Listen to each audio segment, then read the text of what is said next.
We're going to talk about the Houthis, but this is just crossing the AP wires right now. Iran has attacked sites in Pakistan as bases for the militant group Jaish al-Adl. This is coming out of the INRA news agency. Maybe I mispronounced some of that, but this is significant. And Tony, I want to start with you first. Is this in retaliation from the explosions we saw in Tehran during Qasem Soleimani's anniversary there? What's happening? It's possible. Remember, Pakistan is an ally of the Saudis. And as I've talked about here on the network several times, the Saudi Arabians will take delivery of nuclear weapons created by Pakistan should the Iranians arm up. So we have to remember that the Pakistanis and Iran are not friends. I'd have to go look at this in more detail, Bianca, to do a better assessment. But I can tell you that during a time when I was running a track 2, with members of Congress, working with Ambassador Sherry Rahman of Pakistan and working to try to work on Afghanistan issues, the Pakistanis during that time recognized the Iranians are trying to do things to destabilize the region in Afghanistan. So I'm not surprised by this. I don't know all the details. Yeah, and I'm not putting you in the spot. So then that really is lining up. So Pakistan, Saudi, right, Fred? And then we have the Houthi rebels and Iran. And there's that civil war between Saudis and the Houthi rebels. So when we look at the strikes against the Houthis, again, from the U.S.'s point, we always talk about this being a pinprick. Now we have the third retaliation strike. What do you make of today's developments here that the U.S. has gone after more sites and also the stunning report that the Navy SEALs has sort of come in and able to intercept some really interesting weaponry there? It's a bad situation, and it is even worse. Yesterday, Iran fired missiles into Iraq and Syria, some of which were targeted at a U.S. base in Erbil. Early today, Iranian attack drones were shot down over a U.S. base in Erbil. What this means, in my view, is that these airstrikes against the Houthis were insufficient to wipe out the Houthi missile and drones because they're very mobile and they're easy to hide.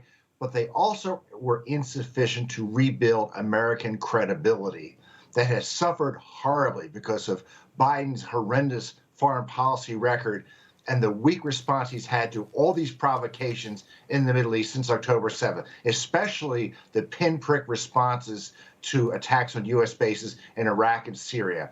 You know, these airstrikes, I'm glad there were airstrikes against Yemen, but frankly, they were too weak and much too late. Yes, and, the shipping is still being attacked. The Wall Street Journal says that Shell is suspending shipments through the Red Sea. Maersk has already done that as well, Tony. So there is an international, economic part and thread to all of this. I guess where we're at now, if these Houthi rebels are empowered, I actually have another question. What are we missing? Are they calling our attention to the Houthis and doing something over on the other side with Hezbollah or Hamas that we need to also be watching out for? What else has Iran up its sleeve?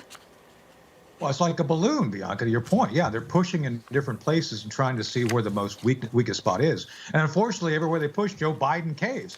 To Fred's point, to carry on, Oman itself has said as a policy, they will no longer allow their ships to go through this region because of these strikes. Remember, one of the things we have to pay attention to and actually expand accountability is the fact that the Houthi went from essentially riding around in the back of Toyota 4x4s carrying AK-47s to having 21st century weapons available to them.